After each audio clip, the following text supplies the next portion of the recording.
Hello ladies and gentlemen, it's K Gibbs F1 here, and welcome to Motorsport Matters, a new series on this channel where I cast an analytical eye over what else but motorsport matters. So it's very much like Ron Seal, does what is on the tin, that one. And today the subject that I'll be discussing is Fernando Alonso's first test in an IndyCar. Of course, his rookie orientation was today at the Indianapolis Motor Speedway ahead of his Indy 500 debut.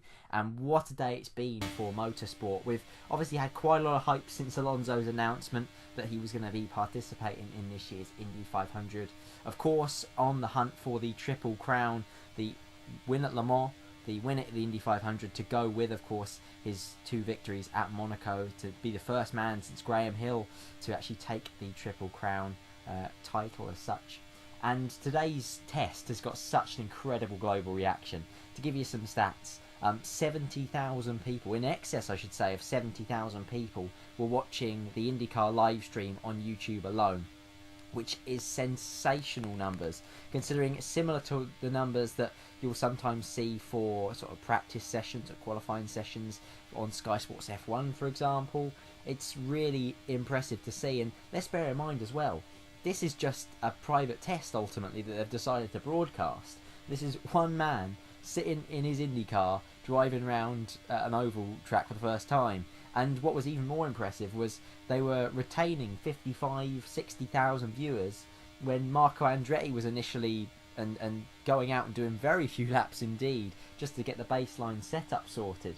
And it was mostly just sort of Mario Andretti and guests just chatting really for the first hour, but it still retained that global audience. And hashtag Alonso runs Indy has been the second on the list of global trends for most of the afternoon.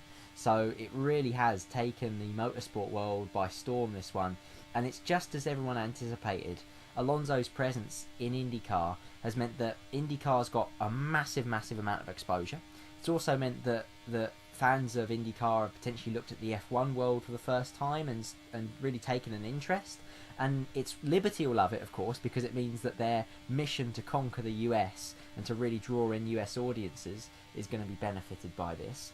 But also for IndyCar, which has been a series growing rapidly over the past few years, this is massive news for them, and really is going to make a difference going forward, I'd imagine.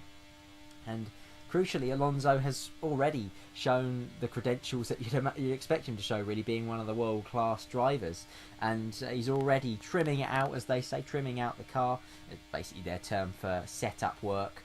His rookie orientation basically encapsulated 3 phases. So where the average speeds have to increase incrementally from what would start off at 200 miles an hour, or between 205 and 210 I should say, followed by between 210 and 215, and then in excess of 215.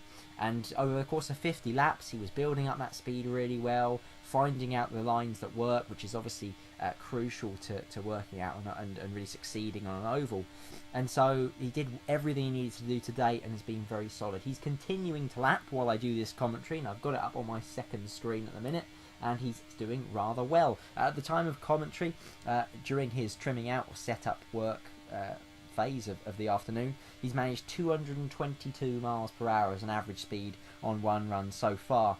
And when you consider that most of the guys that will roll out for the first day of practice ahead of the 500 will probably be doing those sort of average speeds, it really is an impressive start and shows that Alonso is bang on the pace straight away.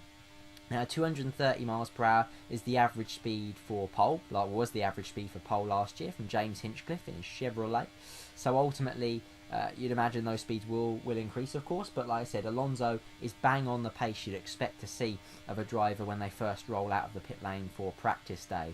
So it's a good news story for Alonso, because it means he's getting this extra mileage after completing the rookie orientation. And naturally that's going to help him when it does come to the practice sessions and of course the crucial qualifying and race days. Now the car looks great as well, not just on the track in terms of how it's taking the corners at the minute, but aesthetically. It was launched today, and it's an orange throwback livery. It's not got the kind of orange and black that you see on the McLaren Honda F1 car, but it's just a total orange livery with just some blue accents on the front wing. and just a silver accent on the very tip of the nose, but it really, really does look the business. And the helmet design as well complements it, and wowee, I really need to get a half-scale model of that helmet. It looks absolutely fantastic. Bell, if you're listening, please make a half-scale helmet of that one, because it is sensational. It's kind of a mishmash. It looks a bit like Stefan Beloff's helmet, actually. If you haven't seen it, Google it. It's kind of a mishmash of Alonso's current F1 helmet and Beloff's F1 helmet. So it's a very nice design indeed. And in general, if we put the aesthetics and the speed of the car and everything like that aside, it's just massively exciting. The response from people and the actual attention that it's drawn today alone, and this is, like I said again, just to reiterate, only a test day. It's a private test at that, and the fact it's being broadcast for starters just shows the hype going into this race for Alonso. But also the amount of attention it's drawn and the amount of viewers it's had all afternoon is just brilliantly exciting. Mario Andretti, who said in commentary, was up at 3 AM to get to Indianapolis to be able to just simply commentate on it. And obviously he's been in the pit box as such, helping out or advising his son Michael Andretti in the team as well. Obviously a little bit of not, well, he's partial to the team, of course, because it's the Andretti name on it, and of course it's run by his son.